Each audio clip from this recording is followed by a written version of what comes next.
Hello दोस्तों, welcome back my channel guys. आ चुके हैं और एक नॉलेजेबल वीडियो के ऊपर रिएक्शन लेकर। दोस्तों वीडियो को एंड तक देखना, बहुत ही इन्फॉर्मेटिव होने वाला है। और वीडियो देखकर आप लोग को थोड़ा सा भी नॉलेज मिले ना, तो वीडियो को लाइक और शेयर कर देना और चैनल को सब्सक्राइब जरूर कर लेना। दोस्तों हमारा डिफेंस एक्सपोर्ट को लेकर कुछ अपडेट निकलता है। अब ऐसा क्या अपडेट है, कौन सा हथियार हम एक्सपोर्ट करने वाले हैं, वो तो हम लोग को वीडियो देखने के बाद ही पता चलेगा। आप लोग को ओरिजिनल लिंक मिल जाएगा in the description. So let's start this video. Bharat ने आज वो चमत्कार कर दिखाया है जिसकी कभी कल्पना भी नहीं की गई क्या थी। भाई, क्या कर दिया लिटरली भारत अब ने, से देखते 10 हैं साल दोस्तों। पहले अगर कोई आपसे कहता कि भारत हथियारों के मामले में इतना शक्तिशाली देश बन जाएगा तो आप उसकी बातों पर हंसते। और हंसने वाली बात भी थी, क्योंकि अब से 10 साल पहले स्थिति ये थी कि भारतीय सेना में जितने भी टोटल हथियार थे उसमें 80% से ज़्यादा विदेशी हथियार थे। लिटरली 70% तो रूसी या फिर सोवियत यूनियन के ज़माने के हथियार थे। सेना जर्जर हालत में थी। इतना ही नहीं, उस समय हम जितने भी सेना में टोटल हथियार शामिल करने वाले थे ना, उसमें भी हमारी प्लानिंग थी कि 90% तक हम दूसरे देशों से ये बात खरीदेंगे। दोस्तों ज़्यादातर सच तो है हम दोस्तों, ऑर्डर दे भी 100%। चुके थे। वो इसीलिए अगर मोदी आप जी आने तब से पहले पूछते ये कि भारत सिनेरियो एक हुआ दिन करता था, मगर आज आत्मनिर्भर कुछ अलग ही बनने के है। करीब आ जाएगा सेना के हथियारों के मामले में, तो हंसने इवन दोस्तों वाली अभी भी ना बात हमारे जायज़ थी। जो लेकिन आज 10 सालों डिफेंस के है बाद उसके अंदर बहुत स्थिति सारा जो बदल हथियार चुकी है है। वो आप अपने विदेशी स्क्रीन अभी पर भी पड़ा हुआ देखिए, है। सरकार उन ने लोग को भी डाटा निकाल के जारी बचाए। किया है और बताया है कि भारत का डिफेंस प्रोडक्शन, यानी कि हम भारत के अंदर मेड इन इंडिया हथियार कितने बनाते हैं, उसका जो वैल्यूएशन है वो 1.27 लाख करोड़ को पार हो गया है।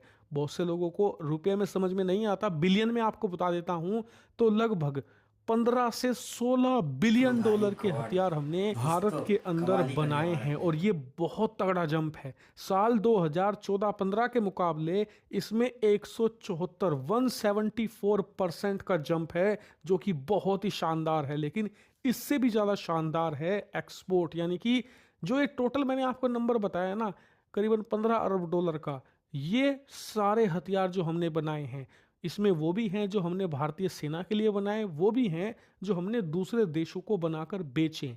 लेकिन इसमें एक्सपोर्ट कितना है, यानी कि हमने दूसरे देशों को कितना बेचा, तो इसमें भी 30 गुना का यहां पर जंप है। जी हाँ, 1-2% नहीं, 30 गुना का यहां पर जंप है 10 सालों में। और वो करीबन 21,000 करोड़ को पार कर चुका है, यानी कि करीबन करीबन 2.5 से 3 अरब डॉलर के हथियार हम एक साल में एक्सपोर्ट कर रहे हैं। और ये एक्सपोर्ट एक दो देश को नहीं है, करीबन 100 देशों को ये एक्सपोर्ट किया जा रहा है। इसमें बड़े से बड़ा हथियार भी है, जैसे कि ब्रह्मोस मिसाइल, ब्रह्मोस तो है और गाइस। छोटे से छोटे मिलिट्री इक्विपमेंट्स भी हैं। ब्रह्मोस का यानी कि देखा जाए तो डिमांड ही बहुत ही हथियारों के ज़्यादा है। मामले में हम तेजी से आत्मनिर्भर बन रहे हैं और मेड इन इंडिया दुनिया पर तेजी से छा भी रहा है। लेकिन क्या सब कुछ अच्छा है?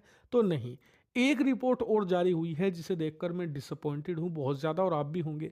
वो है डिफेंस बजट। दरअसल इस पर भी डाटा जारी किया गया है कि साल 2013-14 में, यानी करीबन अब से 10 साल पहले, भारत का डिफेंस बजट 2.5 लाख करोड़ हुआ करता था, जो बढ़कर अब 6.5 लाख करोड़ से थोड़ा ही ज़्यादा है। हालांकि देखने में आपको लग रहा होगा कि यार 200% से ज़्यादा का जंप है, लेकिन आप ये भी देखिए कि 10 सालों में हमारी सीमाओं पर भी बड़े बदलाव आए हैं।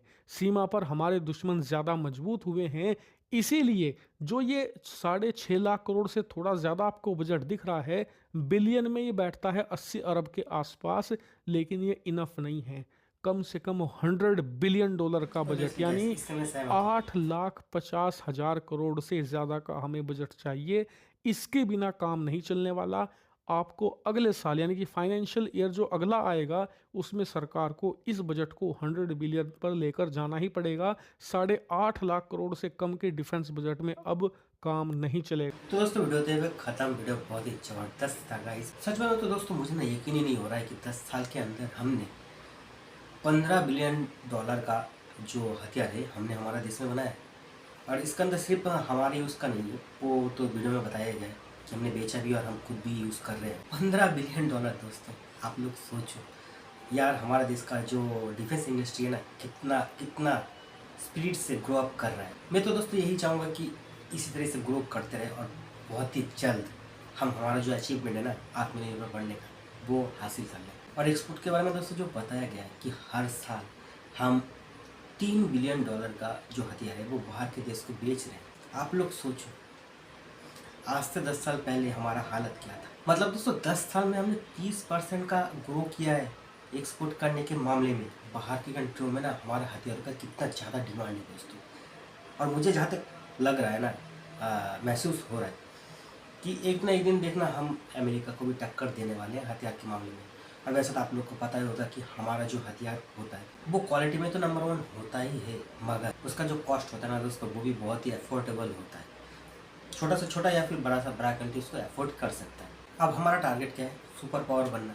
अब देखिए सुपर पावर बनने के लिए सबसे पहले आत्मनिर्भर होना पड़ता है, वो भी हर एक सेक्टर में आत्मनिर्भर बनना पड़ता है। अब देखा जाए तो लगभग हम 50% तो आत्मनिर्भर बन चुके हैं और रहा 50% वो भी बहुत जल्द हम पूरा कर लेंगे। मान के चलिए किसी कंट्री से अगर हमारा युद्ध शुरू हो जाए, ऐसा नहीं हो तो ही अच्छा, मगर मैं आप लोगों को समझने के लिए बोल रहा हूँ कि किसी देश के साथ अगर हमारा युद्ध शुरू हो जाए और अगर हम पूरे तरह से आत्मनिर्भर ना रहे, स्पेशली डिफेंस के क्षेत्र में, तो उस टाइम आप जितने भी बहुत ही बड़ा कंट्री क्यों ना हो, बहुत ही रिच कंट्री क्यों ना हो, तो उस टाइम ना युद्ध जीतने का जो परसेंटेज है ना वो बहुत ही कम जाता है दोस्तों, बहुत ही कम जाता है।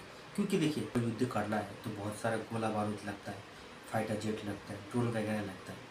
अगर आप आत्मनिर्भर ना हो 100%, किसी तीसरे देश से आप खरीदते हो या फिर दूसरे देश से, तो उस टाइम अगर वो नहीं दे तो आपका क्या हालत हो सकता है, आप लोग सोचो। वैसे तो हमारे साथ ऐसा सिनेरियो पहले भी हो चुका है, तो गलती से सीखना तो हमें बहुत ही अच्छे तरीके से आता है, मगर थोड़ा सा लेट कर देते हैं हम। आज से 10 साल पहले हमारा जो डिफेंस है उसमें ज़्यादातर जो हथियार था 65 से 70% रशियन मेड था। अभी बहुत हद तक वो कम चुका है, मगर अभी भी बहुत सारा जो फाइटर जेट वगैरह हथियार वगैरह है वो रशिया का है। मैं इससे डिनाई नहीं कर सकता हूँ, है, मगर हम कोशिश तो कर रहे हैं। और एक बात वीडियो में बताया गया जो कि भाई ने बोला है कि हाँ हमारा जो डिफेंस बजट है उसको बढ़ाना चाहिए, और मैं भी इससे सहमत हूँ। देखिए क्योंकि हमारे दो तरफ दो कंट्री है जो कि हमारा कट्टर दुश्मन है, मतलब दोनों साइड से ही हमें चैलेंज को फेस करना पड़ेगा। तो इसलिए मुझे भी लगता है कि हमारा जो डिफेंस बजट है उसको बढ़ाना चाहिए। क्योंकि दोस्तों आप लोग ही देखो, हर साल चीन अपना जो बजट है, रक्षा बजट, वो बढ़ाते ही जा रहा है। इवन पाकिस्तान के बारे में सोचो, जिसके पास खाने के लिए आटा नहीं है, हालत इतना खराब है कि डिमोनेटाइज की तरफ बढ़ रहा है, वो भी अपना रक्षा बजट बढ़ा रहा है। तो हम क्या अंगूठा चूसे? हमारे सरकार को इसके ऊपर भी सोचना चाहिए। तो दोस्तों ये तो था मेरा राय, आप लोग का राय कमेंट में जाकर बताना जरूर। ओवरऑल वीडियो बहुत ही ज़बरदस्त था। इसी तरीके का और भी वीडियो देखने के लिए हमारे साथ बने रहिए। मिलते हैं नेक्स्ट वीडियो में, तब तक के लिए जय हिंद, जय भारत।